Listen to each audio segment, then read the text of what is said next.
Good morning. On Mother's Day, my wife Cindy shared with you the story of the sinful woman from Luke chapter 7, verses 36 through 48. She shared about the transformation that took place in this woman's life, this sinful woman, this prostitute, about the transformation that Jesus enacted in her and the gratefulness that she had for it.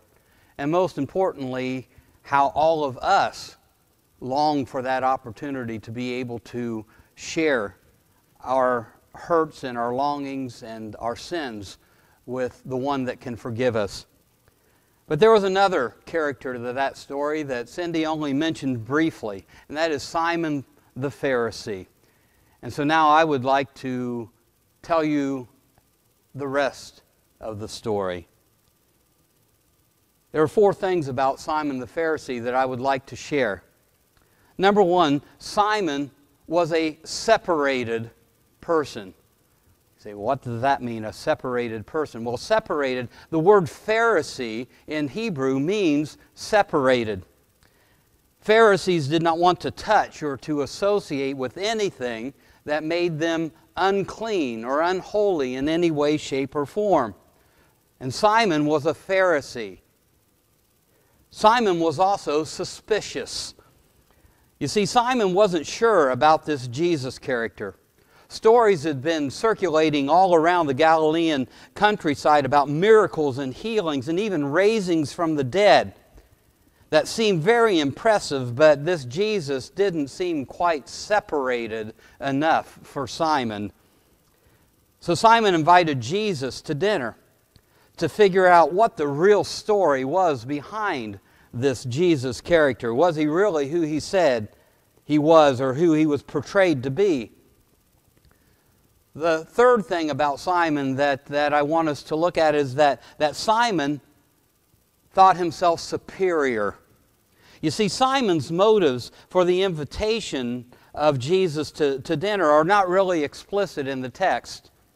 Cindy pointed out with great perfection the fact that Simon probably wasn't looking for forgiveness from Jesus, but why exactly he called him in isn't really noted within the text itself.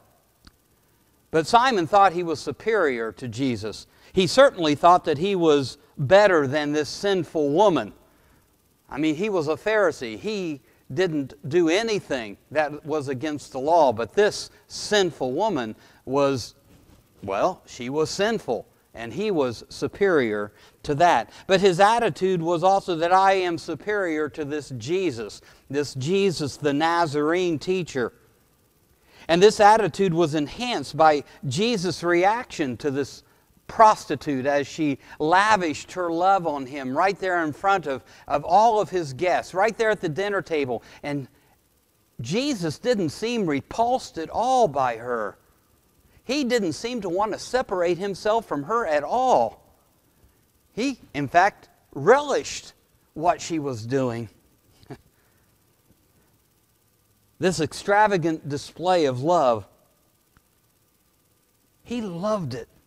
And he responded to it in a wonderful way, but Simon thought it was repulsive, and he wanted to separate. And he said, how can this man be a prophet if he's allowing this prostitute to touch him in such a flagrant way?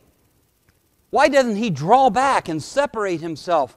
Oh, Jesus turned to Simon and said, let me tell you a story. And he told the story about 2 debtors, one that owed about 1.5 years' worth of wages, the other that owed about 1.5 months' worth of wages. Neither one of them could pay it back, and so he forgave both of them of their debts. Then he asked a strange question to Simon. He said, which one of these 2 loves the banker the most? It's an odd question.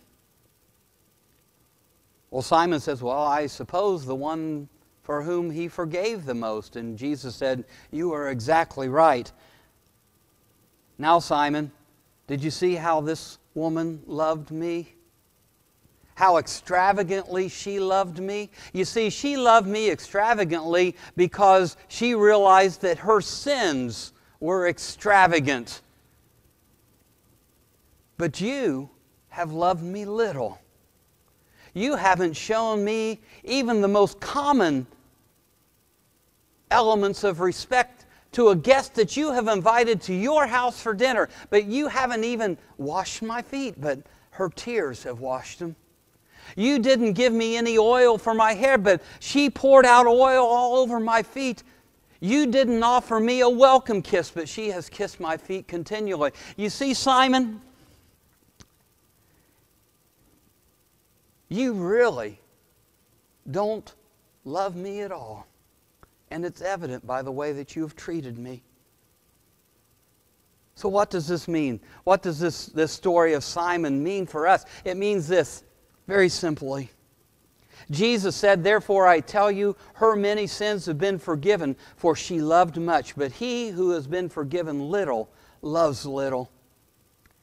Jesus showed that there's a direct link between how I think about my sin in relation to Him and how I show my love to Him for His grace. So I must ask myself, do I think myself better? Do I think myself less sinful than you, than somebody else? Do I think that my sins are really only shortcomings? They're not really as bad as her sin or that person's sin.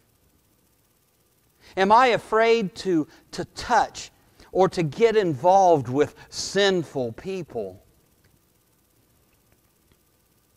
Does the extravagance of my life's expression of love to Christ mirror the understanding of the extravagant nature of my sins against Him?